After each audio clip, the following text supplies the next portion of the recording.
Yes, sir. Yes, sir. Welcome to the show. It's Unc and Few, episode number 12, man. And we are here.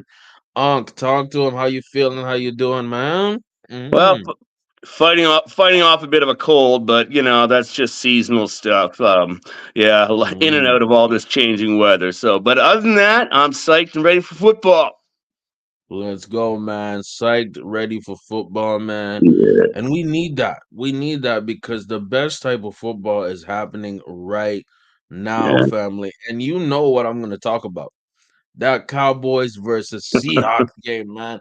We gotta talk about it. Was that the best Thursday night football game of all time? Because Thursday night football has been giving us a lot of poop. Yeah, That's the best yeah. way I can say it. Cowboys versus the Seahawks. What a fantastic game. I loved it. Unc, how did you feel about it, man? It might have been the game of the year so far. Although I Yes, probably sir. give, with spoiler alert, I'll probably give my nod to that Buffalo Philly game as the game of the year. But this was a very, very, very close second. Yeah, this Mm-hmm. was very, very dramatic game. I avoid Thursday night games usually like the plague because they often are goofy. They're either blowouts. It's feast or famine for fantasy players, for example, right? And you often, and if it ends up being a clinker on a Thursday night or something like that, you're often left with that result in your fantasy, lingering over 2 3 days. It just sucks. I try to avoid Thursday night if possible, and I paid for it. Because guess who blew up finally this year? And that's Mm. DJ Metcalf. Guy had 3 touchdowns and like So 130 something is he on your yards. fantasy team? Is he on your He fantasy team? sure is. I Oh, the one place I did not have problems at with the bye Mageddon week this week was at wide mhm. receiver. Okay, And okay, so okay. yeah, I had a mix. I've got 4 quality wide receivers, one of Nice. whom has been Metcalf, who's been sort of really on and off, on and off. And I'm like, you know what? I'm just going to take a pass on Thursday night. Yeah, well, Metcalf had 35 points. So, That's all I'm saying. He went crazy that game. and like I said, it's by Yeah. Mageddon week. So the likelihood of like, the other players on my roster also having, a comparable evening to sort of make up for what I missed right there. Like Yeah. CMC got 35 or 28 or 30 points last week. Is he going to do that again for me this week? Maybe, please. Please. Yeah, because yeah. So yeah, right. Just a reminder once again, like this, always start your studs even on Thursday night. So I'm telling you, whatever. when you have players going for Geno Smith, I'm looking at this 330 yards, 3 touchdowns. You know what I mean? One pick, not too bad. Like you just said, DK Metcalf, 6 catches, 134, three Yeah, touchdowns from DK. Crazy. He exploded.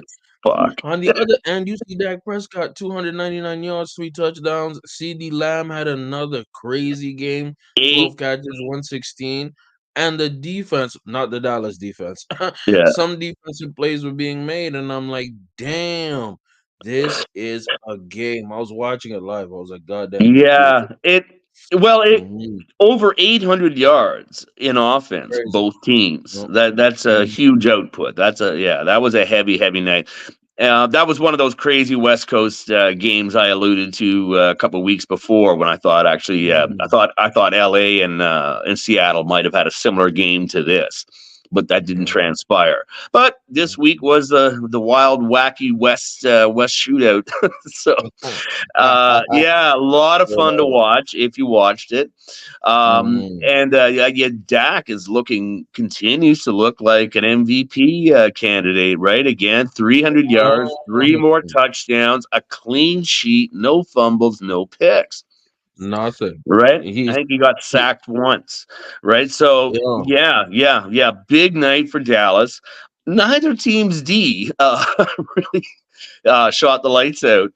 Both of them, I guess, No. just tried to prevent each other from burning their offenses from burning the house down completely because that was a big show on offense. So, yeah. Mhm. So, yeah. So, there's your fantasy advice. Start all your Dallas and Seattle players this week. Moving Oops, forward. sorry. The Uh, game's over. Oh, my bad. Um, So yeah, Yeah. yeah, that was that would have made my list of teams to watch, games to watch for high fantasy production this week. But yep, yeah, games Mhm. already transpired. But we got some others. But yeah, that was a We great got way to some kick others off we're the gonna week. talk about. I will Great way to say kick off. this. My problem with the game was that there was too many flags. Like refs were getting too much in the game. But other Mhm. than that, as a viewer, spectator, lover of football, no big complaints. And then if you pair that with the Bills versus Eagles game, you're looking at two contenders of games of the year, especially with the way that Jalen Hurts played in that second half, that Yeah, game-winning running touchdown to ice out the yeah. game in overtime. Jalen Hurts, man, and we were early on Jalen Hurts. People. If you're watching Unc and Few, especially last season, we were early on Jalen Hurts. You know what I mean? Yeah. And to see the Eagles always scrape out these wins, it has me a little worried because I'm like, damn, this is like you're 10-1. Of course, you're an amazing team, but really struggling with the Bills, struggling with the Commanders, struggling with obviously Dallas is a great team as well, but struggling, edging out these wins. Unc, how did you feel about that Bills and Eagles game, man? Hmm. Yeah, well, like I said, it's a contender for game of the year as far as I'm concerned so far. Yeah. That was yeah, I actually picked that game up in about the third quarter, about halfway through the Mm, third quarter. So yeah, mm, it was intense. Sort of it wasn't nearly as high scoring as I thought it was going to be, as it ended up being.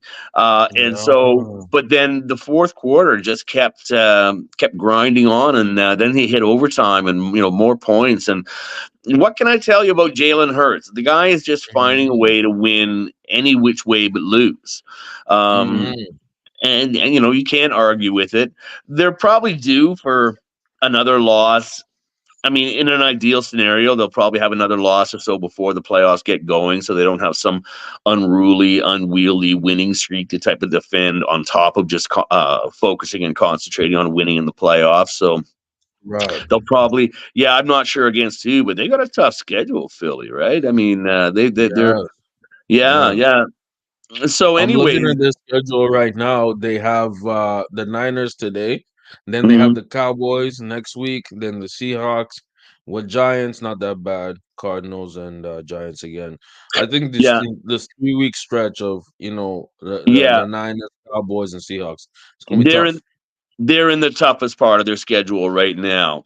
And Mm-hmm, yeah, they keep squeezing out wins. So, like I say, yeah, it wouldn't surprise me if they stub their toe along there somewhere with one of those easier teams once they get through this stretch. If they mm-hmm, manage, yeah, if Philly manages to continue to pull out wins like this against top tier teams, because you got to remember, right? Much was expected mm-hmm, of Buffalo, and they've fallen short. We've covered that extensively on this program, for and sure. this was just yet one more example, right? This would have been a prime opportunity for Buffalo to really sort of snap the program back into effect. They were at 6-5, big win like Mm-hmm. that on the road in Philly again, against a 9-1 team at the time, would have been Yes, a great sir. morale boost. They would have been at 7-5 and looking up, right? Nope, Yes. back to 500. Even though they have one of the most offensive explosive.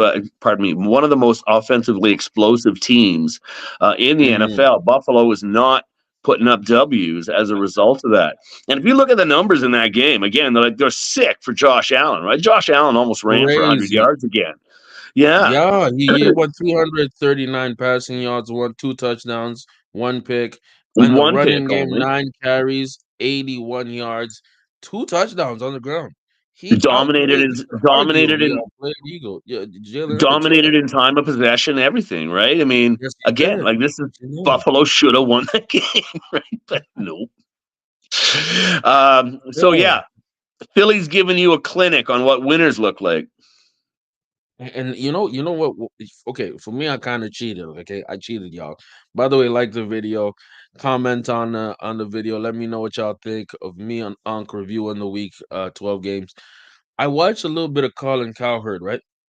And he said, right, that the Eagles look like the Minnesota Vikings last year.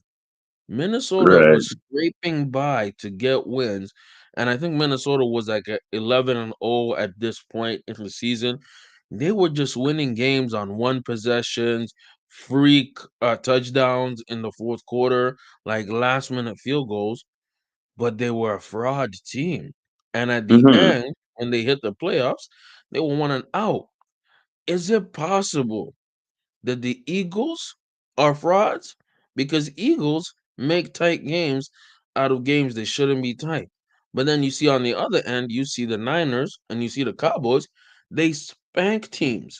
Like literally the game is done in the first quarter with the Cowboys, with the Niners. I lied even the Ravens to this.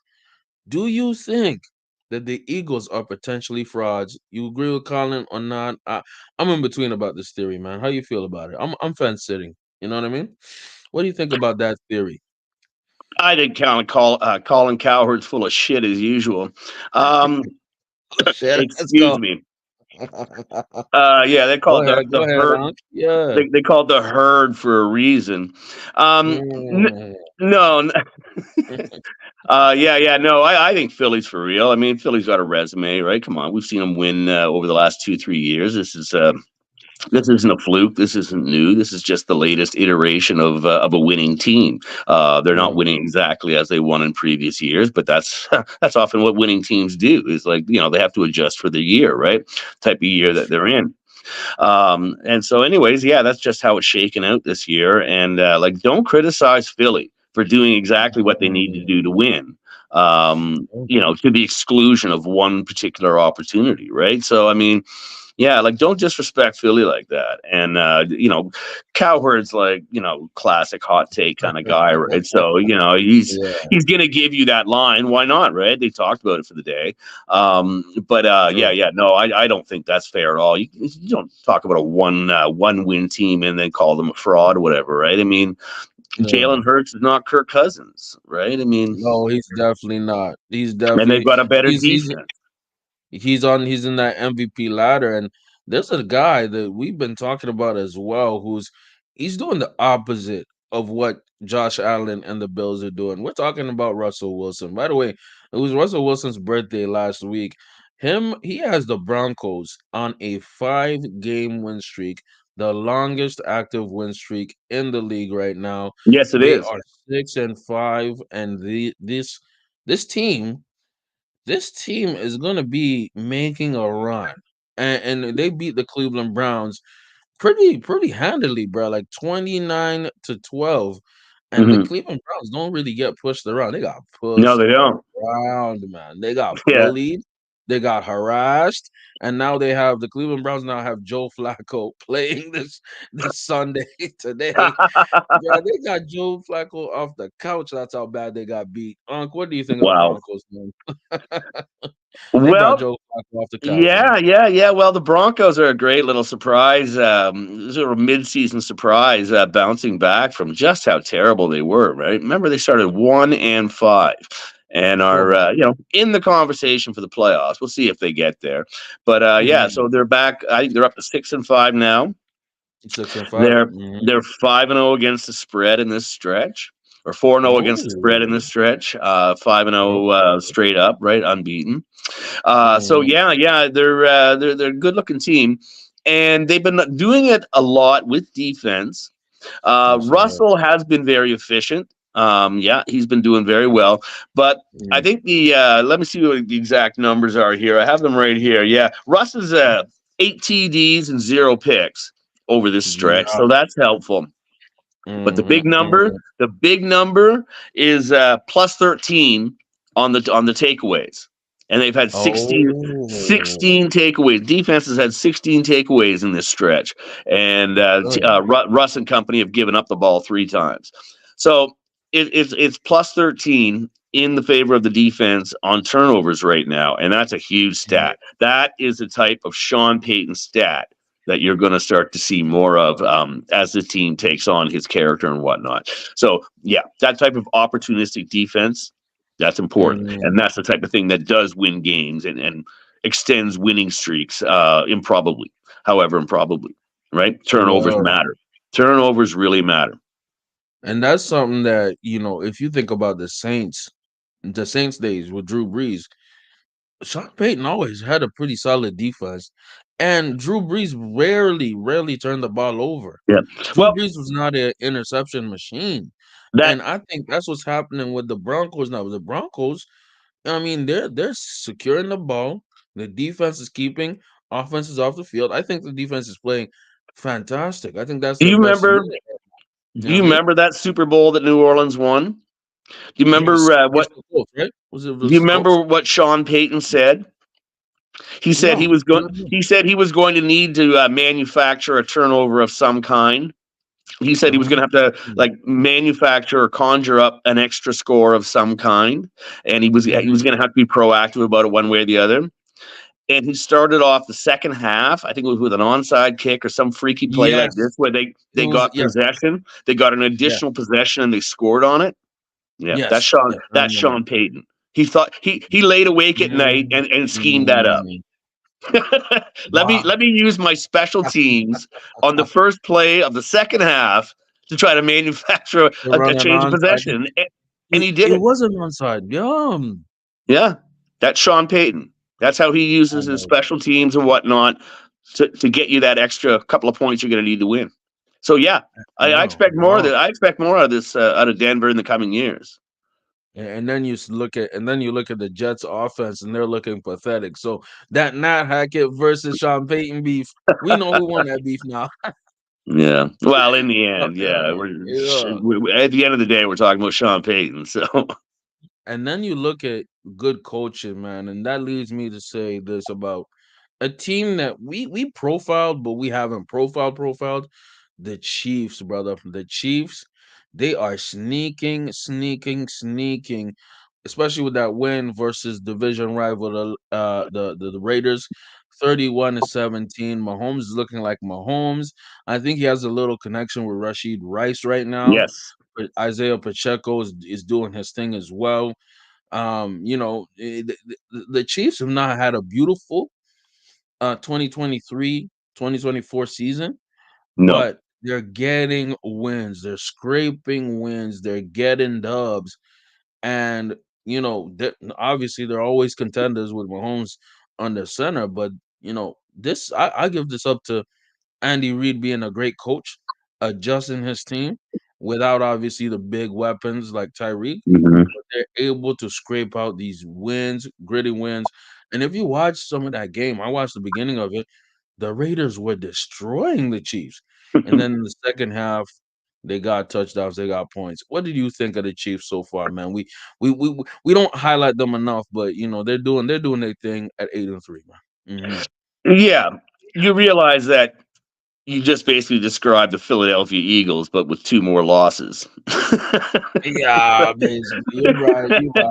I Oh, they're did. I squeezing did. out wins. It's really impressive, right? Meanwhile, we just talked about whether Colin Cowherd is correct in calling Philly a fraud for doing the exact same thing, but with two more wins, right? Yeah, you're right. You're right. I didn't even put that in. Now, okay, all seriousness aside, though, yeah, no, we've talked about this a couple different times this year. I believe that the KC Mhm, defense is the reason for them, having as few losses as they do, and being in the position that they do. I believe that the defense is sort of like desperately placeholding, waiting for Mahomes and the offense's bus to show up. Finally, they keep looking down the street. Do I see the blue lights coming? Right, and it looks like it's starting to. It looks like it's starting to because Isaiah Good. Pacheco is starting to look really strong, and his Yes. yardage is ticking up. And yeah, but he's got less than 700 on the year so far, so he's been a slow Mhm, burn, right? But he's starting to really pick it up. And yeah. yes, as you mentioned, Rashi Rice is finally showing himself to be a capable receiver, so his yardage is going up as well too. Now, Mhm, the thing I guess what a lot of people are really finally saying is that KC sort of finally like bucked up against it, right? Like how many players could they just keep losing every year and then just they would just keep cycling out, cycling in players, next man up, next man up, next man up, and they would keep doing mhm, well because Andy Reid is an offensive juggernaut, right? I mean, the guy Good. schemes them up pretty well with the best of them, right? Insert player A, Mhm. B, or C, and you're going to get a similar result. Well, I guess we found out the degree to which a team can keep losing players to free agency and the like, and still, plug and play people. And yeah, it's been a little bit more difficult this year for Yeah. KC. Yeah, Yeah. so their offensive numbers are not up like they have been in previous years. Thankfully, their defense is holding on. They're scoring around 23 points a game, right? So that's less than Mhm. say San Francisco, for example, which is scoring like 27 points a game, right? But they're Mhm. only they're only allowing like about I think it's about 15 points a game, which is less Yeah. than San Francisco, but not by much. Their Anyway, their their so defense is holding up amazing right there. Mhm. yeah, and their defense is gonna KC is going to go as far as their defense will take them, unless Yes. that offense really kicks it up about two different notches, right? Because Mm. we're not getting anything like these 38-point games that we're accustomed to seeing out of Mr. Patrick Mahomes. Mahomes is more so. It's weird to say because like things are flipping, right? Back in the day, right? We think okay, Dak Prescott, game manager, he's gonna just manage the game and not mess up. Now he's the reason the Cowboys are winning, right? Mahomes, you think he's gonna throw 300 yards, 5 touchdowns. Now Every week. they just need him to throw for 200, maybe one or two touchdowns. Defense does the rest. The Yeah. things in the NFL switch, and that's why we love the game.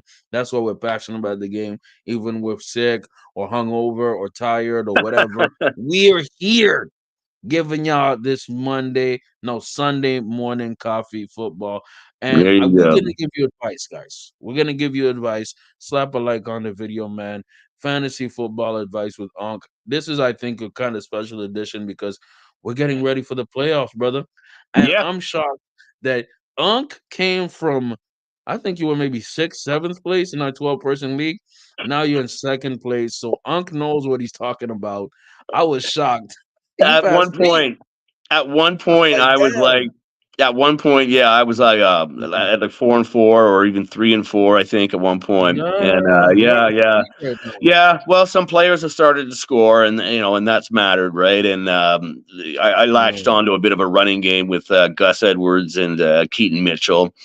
So that's up. yeah, yeah, I've been able to survive, and yeah, survive and thrive, and that comes from Yeah. paying attention to your waiver wire and paying attention to who's trending up and who's trending down. Yeah, Mhm. you and of course the trade deadline is passed, right? So any acquisitions you're going to get at this point are going to be from the waiver wire. But this is my main point, fantasy managers: So, stick with the horses that got you this far so far, right? Yes, mhm. keep looking around, always keep looking around, right? There are sometimes late season people who develop and whatnot just in time for the playoffs, right? I mean, we've all seen that. I think it was the year Antonio Brown emerged, like he emerged like Ooh, in November, December, and somebody yeah. grabbed him off the waiver wire and won their league, right? Mhm, Just mhm, based on Antonio Brown's emergence. But that doesn't happen all the time. So what now? The thing that some fantasy managers do mm, that is a mistake at this time of year, and my mm. example that I just gave you about DJ Metcalf sitting on my bench, right? The simple way to Ooh. avoid these types of conundrums and problems that way, and is to simply drop excess baggage. Mhm. Now that the bye weeks are over, remove the temptation. Decide for yourself who are your guys, and cross your fingers you don't have Mhm. injuries. Now you're gonna have obviously still have some backups, right? Like you're not just gonna drop some 5-star player because he's your fourth wide receiver, like in my case, um, right? But yeah, yeah. If you're like sort of keeping players around for bye weeks and whatnot, well, the bye weeks are over. So remove the temptation. Decide who your best players have been, and who are going to be going into. Take a look at their schedules and whatnot, and decide what your core roster is going to be for these playoffs, and stick with them and drop the deadwood. Get rid of it. Yes, yes. If a Right? player You'll is try to dragging get you down, slick. You'll try to Yeah, get slick and you'll try to juggle it up, and when you should be just plugging in your studs and playing them. put in your starts, put in the best players, put in the players who've been getting you 20 points, who's consistently giving you 15, or maybe one Yeah. that pops up with a 30 piece. Stick with those, stick with your guns. And if you feel like you ain't getting production from a guy, get him off your roster is basically what you're saying, man. You know. Or if it's just sort of tempting, like I said, to get slick, right? It's like, well, Mm, he's going up against the sixth ranked offense, and this guy's going up against 12. Yeah, I'm going to go with six, right? Meanwhile, you should be just sticking with, the main guy, regardless of who he's playing, right? it So makes that sense. It that's makes sense. unfortunate. That can happen in fantasy managers sometimes, and I was just a Wow. victim of it this weekend, and I. Man, this this buy Ain't that the Mageddon worst week. This feeling? buy Ain't- Mageddon week. I was heavily invested in Baltimore to begin with, right? Yeah, yeah. Plus, They're on a buy right now. So and Gus won't be. Oh, he won't be around. plus guys like So, Jacoby Meyer, like Cole oh Kmet, like yeah. they're all on bye weeks this week. I mean, It's like week 13. This is such a random day for a buy. I don't know. Like so fucking crazy, man. Um, they start in week 4 and they finish in week 13, man. Like it's a good portion of your NFL season is consumed by bye weeks. People forget that. and you know what? We'll look at the lines and spreads, man. Give y'all a little preview of what y'all should put your little bucks on, your little money Hold on. on, just a sec. Yeah. Before we transition into that, let me just give a quick little rundown just of fantasy advice because the one thing, like I Oh said, yeah. I focus on games with large point totals. It looks Yeah. like there's going to be a fair bit of productivity. So just Mhm. Saints and Lions. Okay, just note that Michael That's nice. Thomas and Olave are both possibly out this weekend. Michael Thomas is on injured reserve. Olave's Yes, sir. questionable. Other than that, play Kamara. And Mhm. the Lions players, they're all healthy. Get them in there. Lions are probably going to be bouncing back from last week. They're on the road. They're on turf, right, which they love. They love turf, Indoors, yes. right? Yeah. So yeah, it's gonna be. I think it's gonna be a good game. I don't know how high scoring it's going to be from New Orleans, but I'm pretty sure Mhm. Detroit's going to put up some. But they're looking for 47 over under, so Oh, possibility of okay. points being there. Texans Mhm. Broncos. Commanders, Dolphins, Eagles, 49ers. Those are all your high point total games of the week. So if you've Mhm. got players on those teams, start them freely. Take note, though, that in Texas, Noah Brown, Schultz, and Dell are all either questionable or out. So check your rosters in Ooh. that regard. There's also some O line injuries in Texas. So we'll see how that plays out. It hasn't really been affecting the running game. So play Singletary, Damon Pierce, play both of those guys comfortably. Commanders, Mhm. Dolphins, that's going to be a big production game. That's the high point total of the week. Definitely Yes. look into that. And Eagles, 49ers, everybody's pretty much healthy except for Dallas Goddard. So if you've got Dallas Goddard on your roster, good tight end, he's questionable. He may or may not play this weekend. So, yeah. So before we close out the fantasy segment, those teams right there and those games and those players are things to keep in mind. But those are your high point totals for the week. They're probably going to be your most productive games. So you want to put, if you have players on those rosters, you want to plug them in and play them this weekend. I love that. I love that. And that transitions well into, what I mean, our lines and spreads because Yeah, if yeah, it you does. have your fantasy guys, your guys are ready. You're looking for high scoring games. That means you're Yeah, gonna get the best production. And I yeah. like the fact that you talked about this Commanders versus Dolphins game. I'm gonna pull up the lines and spreads for y'all to Yeah, see. 9.5 points. I'm telling you that you're gonna get a lot of fantasy points with that Commanders versus Dolphins game. There's gonna be a lot of points on that in that game. Yeah, yeah. What other games are you looking at, Unc, in terms of lines and spreads? You know what I'm saying? Which teams do you think are gonna cover, not cover? What you got in mind, Unc? Well, I did look at that Dolphins Commanders game at 9.5 because that's a Yeah, pretty big juicy spread, and yes, sir. Miami's not bad. They're 7-4 against the spread. Commanders are 5-6, right? But Okay. 9.5 points, and a 49.5 point over. I like this Ooh, game. I me think the too. Commanders cover the 9.5, and I think they Yeah. definitely go over both teams. I think there's a lot of points scored here, Mhm. unless unless the Commanders end up doing like they did against Dallas, where Oh, they almost matched Dallas yard for yard in production. But it was all between okay. the 20s. It was all between the 20s. None of it was in the They red didn't score. zone. None Yeah, of they it was barely in the scored. red zone. So unless the Commanders come up woefully short again this time, and I don't think they will. I don't think that happens twice. I think Commanders make a game of this, probably lose by a touchdown, but both teams cover the over. I like that. I like Yeah, that. that's I my like guess that. I on can that see them game, but covering I the like over. that I'm game. with you. Yes, sir. Which other games you got in mind, Unc? What you looking at? Well, I'm always looking for something a little bit wonky, a little bit off, or the numbers are skewed in your favor one way or the other. And one Mm, game that I guarantee you nobody's paying attention to because nobody freaking cares. But this is a game with statistics and point spreads, right? This is about what? will they cover the spread, not about who's going to win or if it's going to be an exciting game. Well, That's true. Atlanta is traveling to New York to play the Jets, right? Okay. Wow, that sounds like a Atlanta, shitty game. yeah, it's going to be crappy weather, Very bad. blustery, Mm. outdoors, overcast, right? It's going to be raining, right? Mhm. So this has all the hallmarks of a defensive game, probably in the Jets' favor, a ground game. Yeah. Atlanta's just brutal against the spread. They're 3-8 against the spread this year. Oh wow. The Jets are 4-6-1 against the spread. It's not perfect, but it's certainly better. They're a little bit more reliable. At least they're approaching a coin flip. And they're Mhm. calling for 33.5 points as your over under. Take the under. Yeah, I was gonna say, man, anything that's under, I'm taking it, dog. Well, and the Jets are +2 at home. They're Yeah, home they're plus underdogs. two. Yeah, they're They're home under. ho- They're home. they're Oh, home underdogs against the Jets, and I think that's money. wow.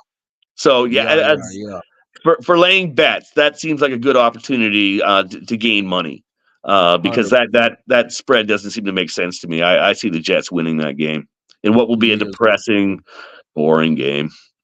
That's a game that you're gonna definitely skip over at some point. Man, we skipping over that game, dog.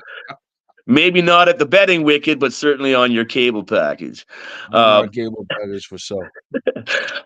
so yeah, now the Denver Houston game is gonna be fascinating too, right? Mm, That one's yes, sir. probably like the most interesting betting game of the week, I think.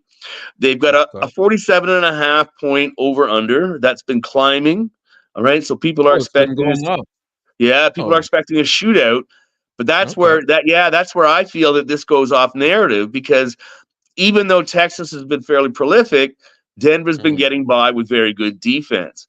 So it would not surprise me at all if this was like a 24-20 game rather than So you like, take the under. You t 36-31.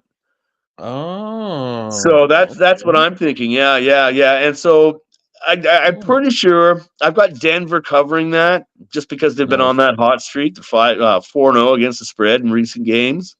Mhm, Um, mhm. yeah, yeah, and yeah, 3.5 point spread in Houston's Yeah. favor means that they're counting on more than that. They're counting on probably closer to either two field goals, 6 points, or a touchdown. So they're actually Yeah. probably looking for more. And I just don't think that's right. I think Denver makes this a close game, couple points. So I see Denver inside the point spread, and I see them Mhm. going under that point spread. Oh, Pardon me, that plus or minus total. Yeah, I see them going under the okay. 47 points. I'm with you on that because I can see a defensive game coming out of this. Plus, you mentioned that some players are missing from the Houston offense or are Yes, going to be a yes, little sick. So yep. I think that's going to affect the offense because I know And that they've got some old CJ line. Stroud, So the O there's a line, they couple have of O O line line issues, right? injuries too. Oh, okay. So yeah, Then Denver's going to feast. Denver's going to feast. The Denver defense is going to eat. maybe, yeah. So Mm, yeah, I'm not seeing a huge offensive output on this one. I don't think I think you can only contain CJ Stroud, but that's I don't true. think it's 30 plus points this week. I don't. Could be wrong. Yeah, that's good. Go. Hey, that's why we give y'all advice. You know what I mean? We just give y'all Yeah, suggestions, and we go with it. But I do know one thing: Unc gives amazing analysis, and that's how I won a few. I won a few bucks taking Unc's Kevin. advice. I know that for sure. Right on, right on. Yes, For sir. all of this, of course, is for entertainment purposes, but let me continue to Yes, entertain. that's what we um, doing. Now, I guess Yeah. probably the betting matchup of the week, the one everybody's paying attention to, of course, is going to be San Francisco. It's traveling to Yes, sir. Philadelphia. Yes, sir. Philadelphia is a 3 point underdog at home. Yes, they are. It's kind of shocking, surprising, but not really. It was weird. Yeah. Well, yeah, yeah. Well, apparently, this is what they call a pros versus Joes matchup as far as the Oh, betting is concerned. As far as the betting is okay, concerned, all the okay. pros are all over San Francisco just because every metric is in San Francisco's favor. Every power metric Mm, is in San Francisco's favor, apparently. So mhm, all the pro guys all want to take advantage of that spread. They think San Francisco will win probably by 7 or 10 points, right?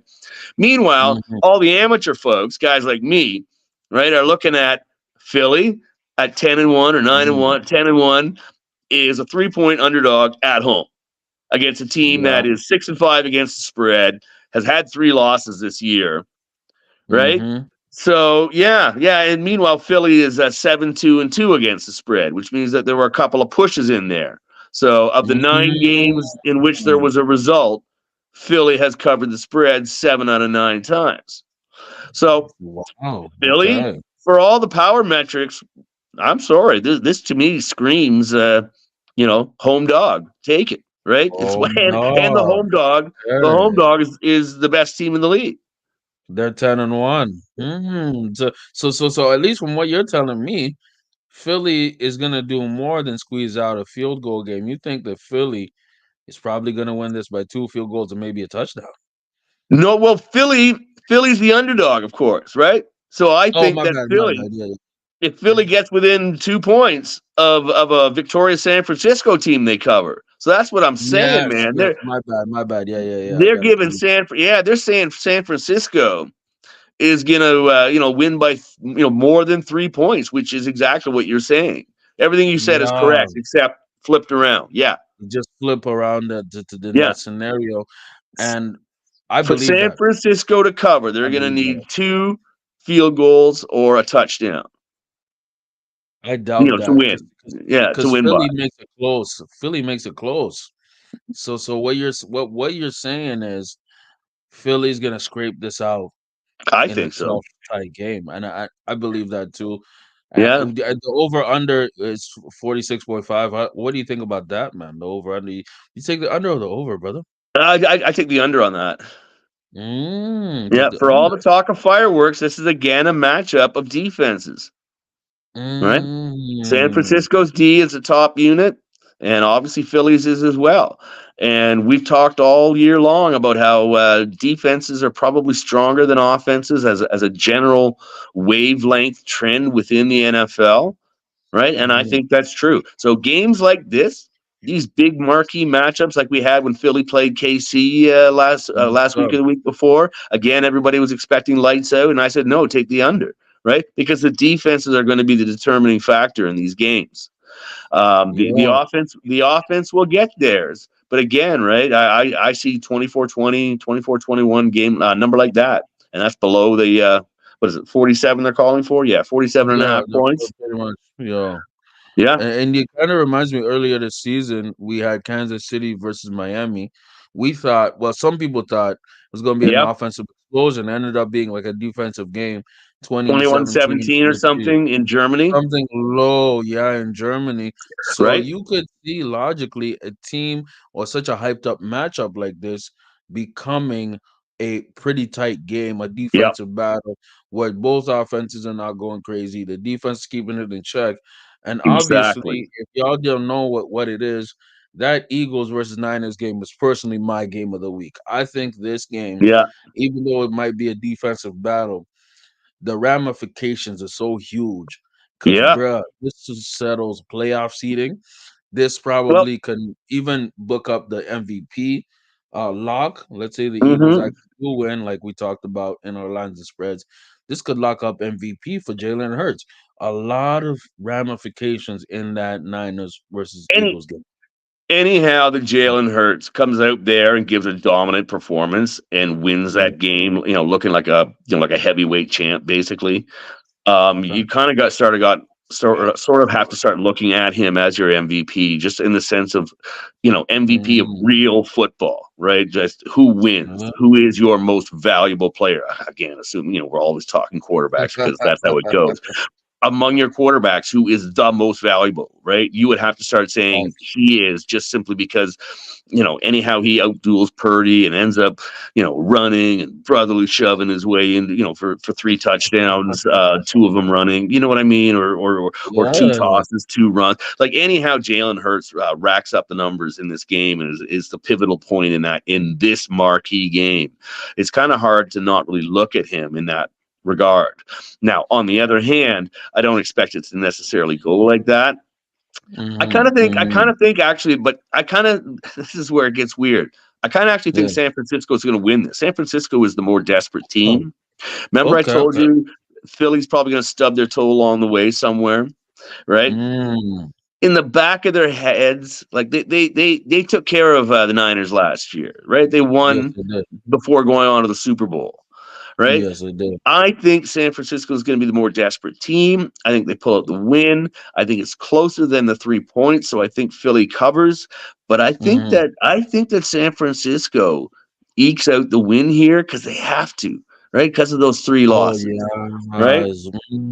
it's like the moral type of they're more motivated because they got the last time they saw Philly, it was not even fair.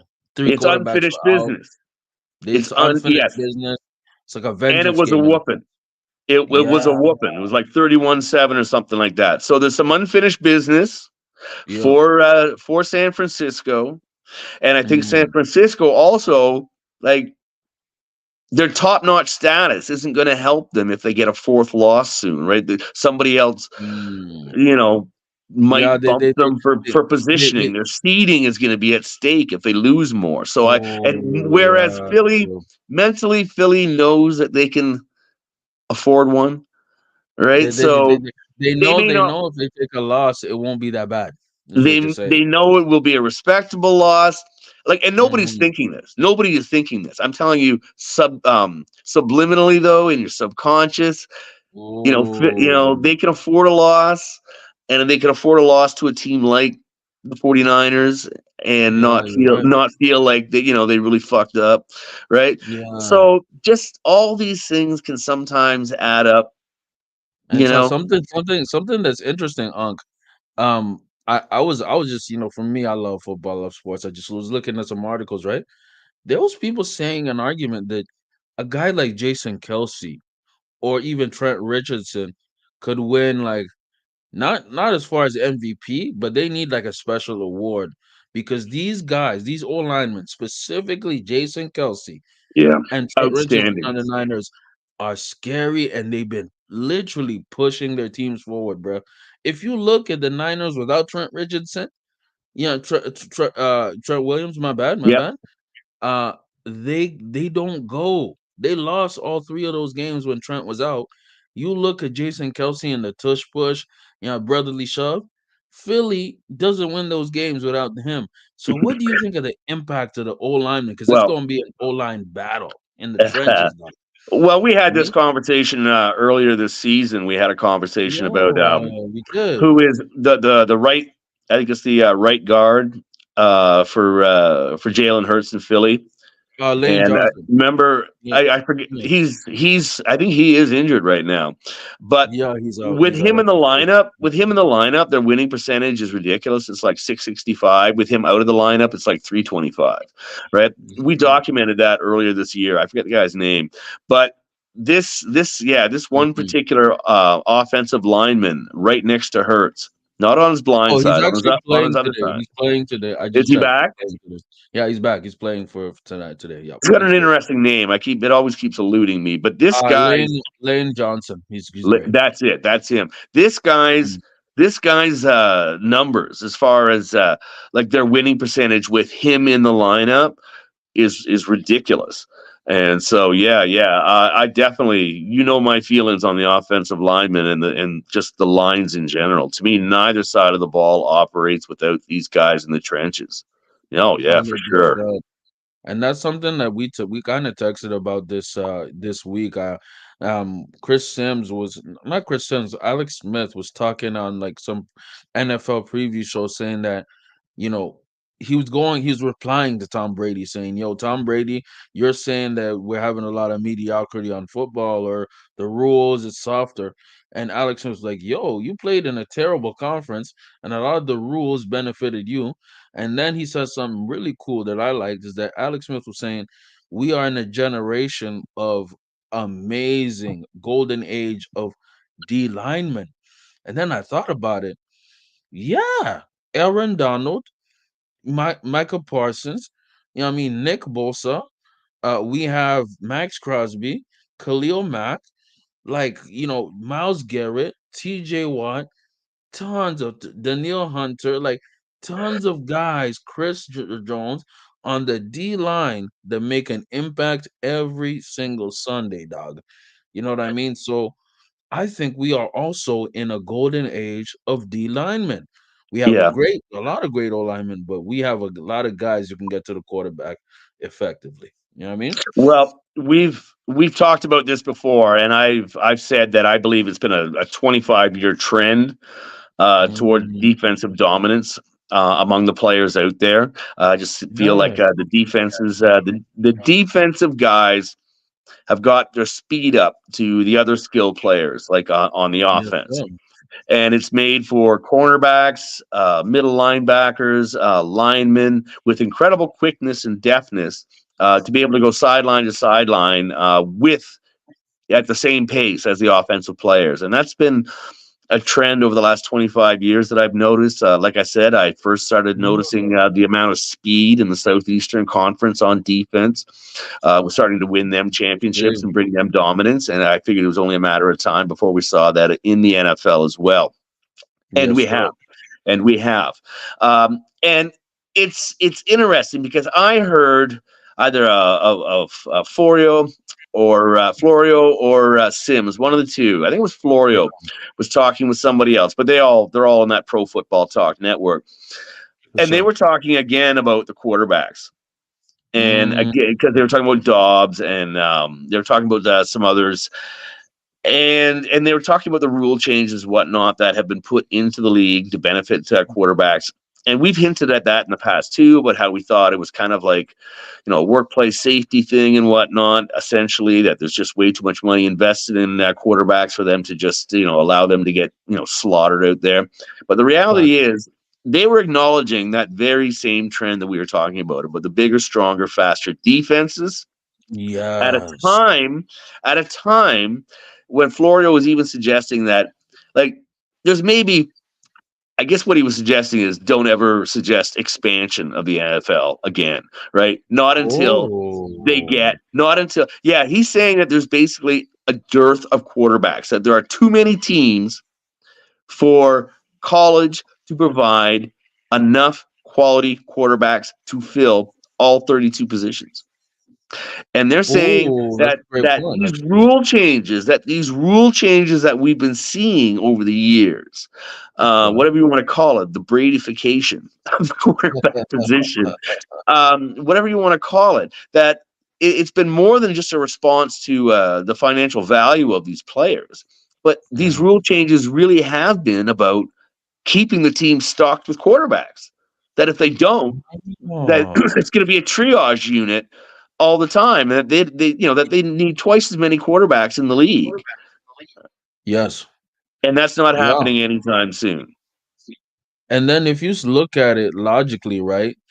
Like last season, there was some crazy stat that like 50 quarterbacks started because of injuries. You had backups, and I believe it. You could Yep, visually me see it. too. You can see it in the games. You'll have a random backup quarterback. Look at the Cleveland Browns. They've I had was gonna PJ say Walker, Deshaun Watson, Dorian Finney-Smith, Joe Flacco is starting today. Four four quarterbacks in the quarterbacks season. in 12 games they played. In 12 games, they've had four different QBs under center. Yeah. What? You know what I mean? And then you think about like, yes, there's teams who have multiple quarterbacks. Look at the Colts. They've had Gardner Minshew under center the whole season. You know Mm-hmm. what I mean? And he's actually played pretty well. You know what I mean? So you're right about that. Florio makes a great point because we don't if we expanded, if the league expanded to more teams, you need obviously more quarterbacks, and then you'd Yep. have more mid to trash quarterbacks. Brock And Purdy's an anomaly. Brock Purdy's not. You ain't yeah. getting Brock Purdy. You ain't getting Brock Purdy. Yeah, no, You know? Florio is basically saying that the league would probably be well served to be at like 28 teams. Well, You know, that's not even a bad case. yeah. I'm not opposed Well, to I'm it. You know what I pretty mean? sure there's about four owners that would have a few objections to that, but Oh, the yeah, yeah, billionaires would hate losing money? Oh, I'm shocked. The billionaires yeah, hate losing yeah. money? I'm shocked. So yeah, supply and demand seems to be Yeah.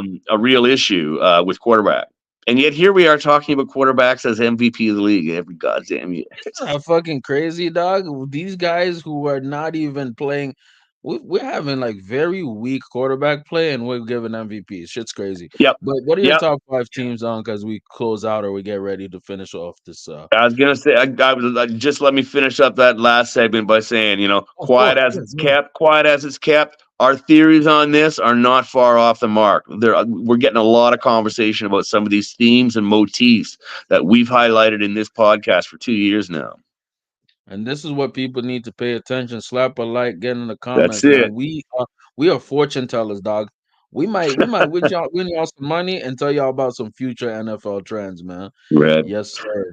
What are your top five looking like, brother? What's your power rankings, man? Before we hit that overtime. Yeah, yeah. Well, I mean, once again, I keep flipping back and forth between San Fran and Philly, but I'd keep those two up top. I suppose I'd probably Sure. put Philly up there this week, right? Yes, So sir. Philly, yeah, Philly 49ers, still going with Baltimore. Mm, Put Casey in there at number four. At number mm, five, it'd be interesting to see how the Finns do today. If I'm going to keep them mm, there or keep Detroit, put Detroit in there.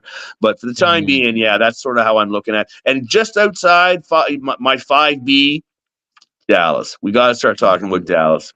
We got to start Yeah. talking about Dallas. Dallas is a top 5 or 16 now.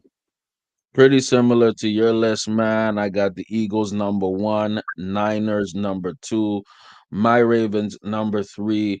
I'm gonna put Dallas number four, man. Yeah, I I really believe believe in that. Dallas, and then I Yep. would put the Chiefs at five because I'm not even capping. I'm not telling you, like this is my hot take. I can easily see Dallas going to the Super Bowl. Easily. And Yeah. this is something rarely that I'll say. It's because Mike McCarthy's coaching them up and Dak is playing immaculate football. Like Yeah. this is the best stretch of Dak football I've ever seen, brother. You know what I Yeah. mean? Well, Mm. McCarthy's got a ring with Rogers, does he not? Did he not Yes, get one in yes, Green he Bay? does. Right. Okay. So Yeah, he does. McCarthy knows what he's doing with an offense. So yeah, no, I'm feeling that, man. Yeah, I might Mm. even actually put Dallas at four and the Chiefs at number five, for example. Right. But I mean, yeah, There you go. any conversation about the top five right now without Dallas is bereft. And you know what? When we talk about quarterback play, man, we kind of previewed this. I watched My Football Life about Dan Marino. And Yeah, Unc, dude. you've been watching football more than me, man. Tell the people about Dan Marino, man. Because me, I wasn't there watching him. I didn't start watching football till like about '06. Tell us about Dan, man. Well, when I was a high school kid, Dan Marino was a Heisman winning trophy quarterback, either or he was in the finals for it. But Mm-hmm. yeah, so 1981, 82, he came out of Pitt University, like Kenny Pickett Yes, now. he did. But yeah, but Pitt back then was a bit more of a powerhouse, and yeah, he Mhm. was Marino was a Pittsburgh guy. He grew up in Pennsylvania. He's the son of coal miners and all that type of stuff. So Cool, cool. Marino's he's up from those parts, right? He's up from holler country, And so he Mm. went to Pitt, and then from Pitt he went to Miami, and he immediately started. Dan Shula saw what he had with Marino. What it was at the time that made him so valuable was that he had a really great what they call a quick release. He got rid of the ball like Mm. a flash of a second before other people did, but it really makes a difference, right? If you can Yes, get it that does. ball accurate with authority thrown quickly out of your hands, right? So he got rid of it real quick. And so the thing about him is that he had two fantastic receivers, what they call the Mark II receivers, Mark Clayton and Mark Duper, who were just an Mm. outstanding pair of receivers, right? Both of them were deep threats anytime you wanted. As usual, the key Mm. piece missing for Miami forever, for always, was a running back, right?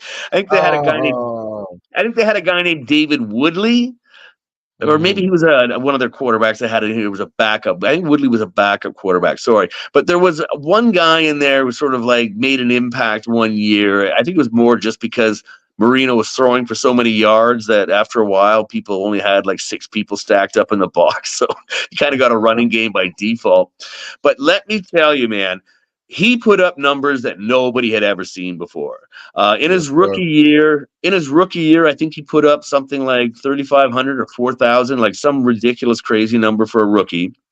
And then Mm. the second year, I believe he put up over 5,000 yards passing, and I think 48 TDs was the new record, or 50, but it was Yes, the sir. previous record was like 44 TDs in a year.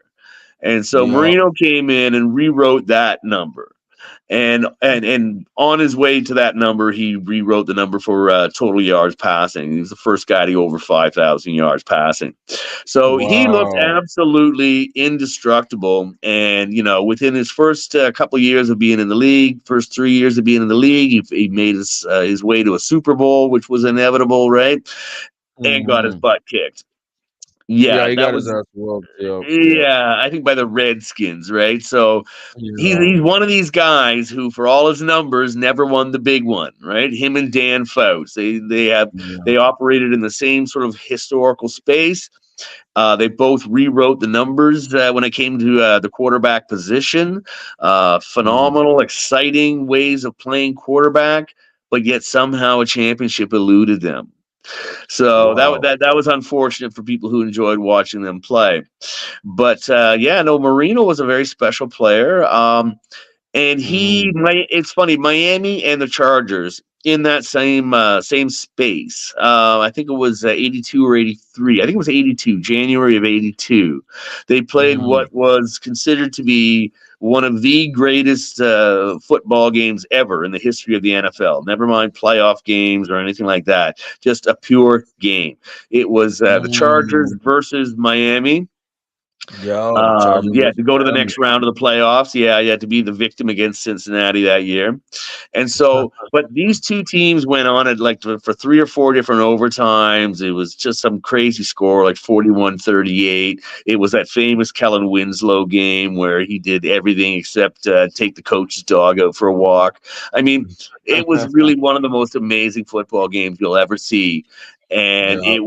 it was two once in a generation quarterbacks before their type of quarterback existed. They were the prototypes for the Aikmans and the like further down the line, right? Mhm. They were the prototypes for Kelly, all these great prolific quarterbacks, and what's his name, Brees. Drew Brees, I think, eventually broke Marino's numbers, but that's how long Yeah, it Drew, took.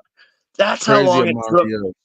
Yeah. That's how long it took to break Marino's record. Yeah, yeah, he was that Mhm. good. His records lasted for 20 years.